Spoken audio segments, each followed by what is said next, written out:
Mənim əzizlərim, salam. Eman mətbəxinə xoş gəlmisiniz.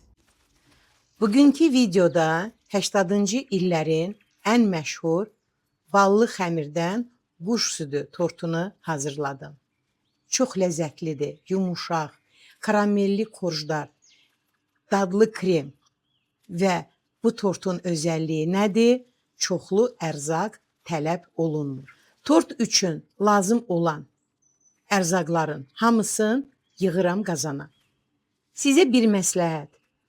Bal qaşığa yapışmasın deyə mən qaşığı duru yağa batırıb sonra başlayıram balı götürməyə. Mütləq çayını sodanın üstünə sirkəni tökürəm.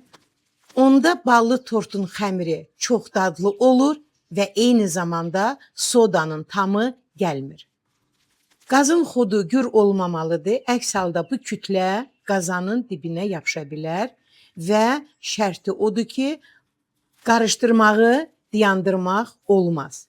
Çox ehtiyatlı olun və bizə lazımdır ki, bu kütlə karamel rənginə düşsün. Yavaş-yavaş artıq, baxın görün, kütləmizin rəngi karamelə oxşamağa başlayır. Çox ehtiyatlı olun. Baxın görün, xəmir hətta özü də qaynayır.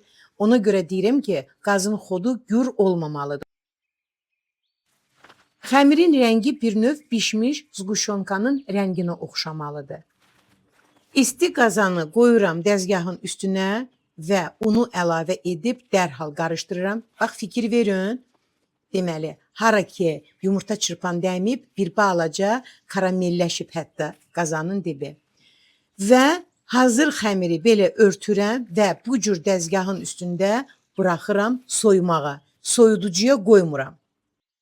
Xəmir soyana qədər bişmiş kremin horrasını hazır edirəm. Yenə də bütün ərzaqları yağdan başqa yaxşıca qarışdırıram və bu kütləni qarışdıra-qarışdıra bişirirəm. 80-cı illərdə çox məşhur bir tort idi və demək olar ki, həftədə bir dəfə hamının evində bu tort hazırlanırdı. Kütlə qaynara düşdü. Baxın görün, 1-2 dəqiqə qaynayandan sonra artıq bunu da altını söndürüb qoyuram kənara. Bu qarışımda 2 yumurtanın sarısı var deyənə mütləq 2 dəqiqə, 1 dəqiqə qaynamalıdır. Hazır horranı, bax bu cürlə spatulla yaxşıca qarışdırıram. Üstünü də belə örtürəm ki, kremin üstü qabıq bağlamasın. Xəmirdə soyuq xəmir bax bu cür olmalıdır və krem üçün hazırlanan kütlə də soyubdur. Baxın görün. Və mən başlayıram korjları bişirməyə. Bir daha qeyd edim ki, ümumiyyətlə ballı tortların xəmiri soyuducuda soymamalıdır. Özü öz minvalı ilə soymalıdır. Və mən bu xəmiri tərəzi yolu ilə böləcəm 5 kündəyə.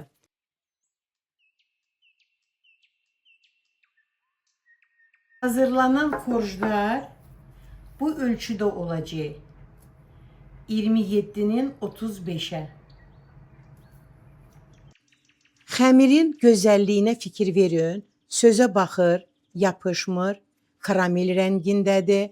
Ona görə ki, bu xəmir özü soyub. Soyuducuda yox.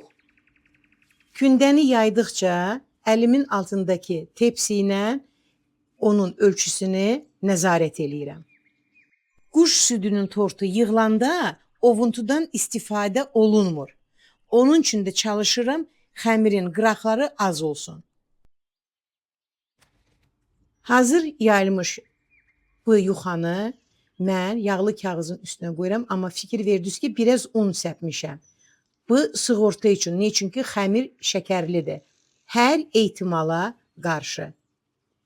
Mütləq çəngəlləyirəm, bu şərtdir və sobada 170 dərəcədə fansız rejimində bişirirəm. Fikir verin ki, ballı korjumuz çox gözəl köpübdür. Baxmayaraq ki, xəmir bişibdir, amma çox gözəl köpüb, çox gözəl görünüşü var. Və bu proses yerdə qalan 4 kündə ilə təkrar olunur. Proseslər eynidir deyə, yəni korjların bişmə prosesi və video uzun olmasın deyə biraz da sürətini artırmışam, amma hər şey çox aydındır. Artıq birinci korj hazırdır. Bu gəlir bura.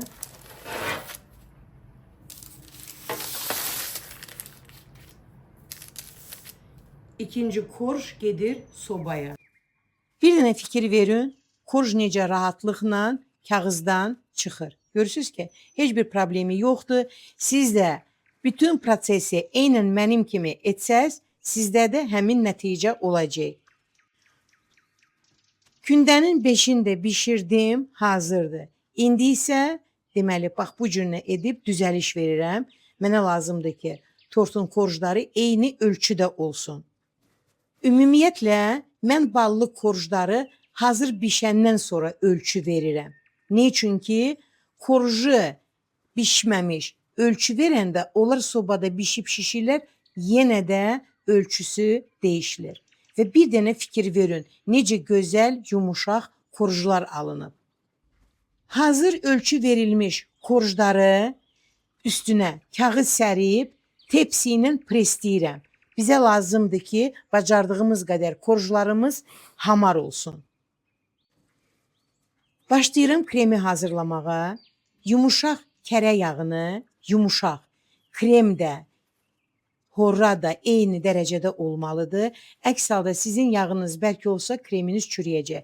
Artıq buradan bəllidir ki, krem necə gözəl alınır. Ona görə ki, kərə yağı yumuşaq idi.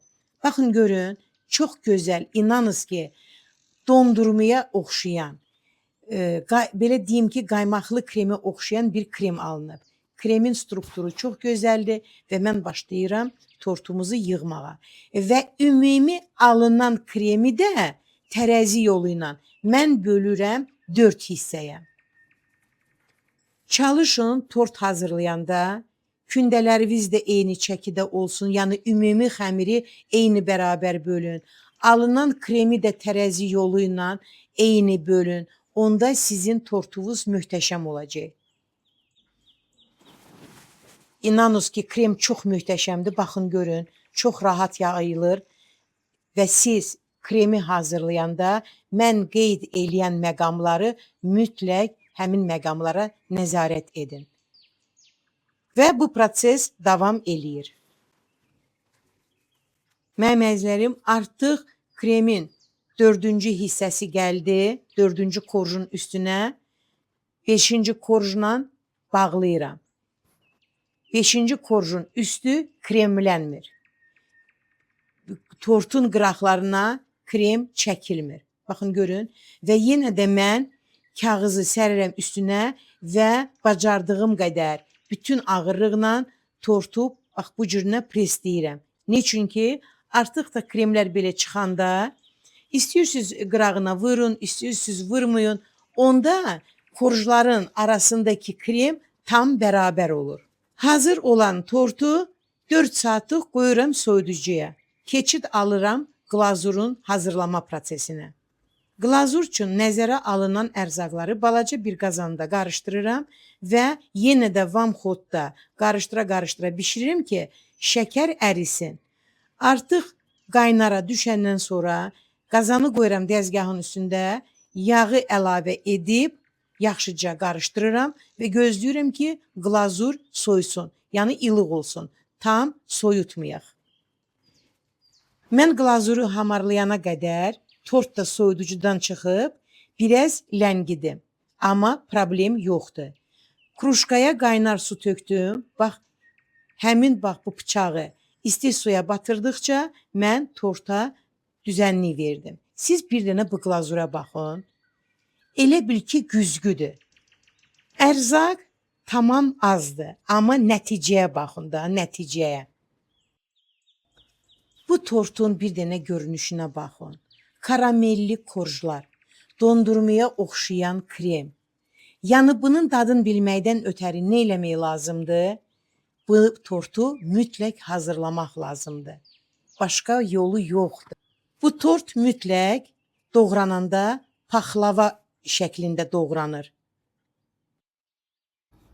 Siz bir dənə bu gözəlliyə baxın. Kremin görünüşünə, eyni olmaqlarına baxın görün. Bu oldu ballıq xəmirdən quş südü tortu. Bu tortun kəsilmiş halı mənim əzizlərim. Görün işin harasıdır. Bu necə ləzzətli ki, mən də bunu çayla nuş elədim. Hazırlayın, çox dadlıdır. Sizlərə nuş olsun.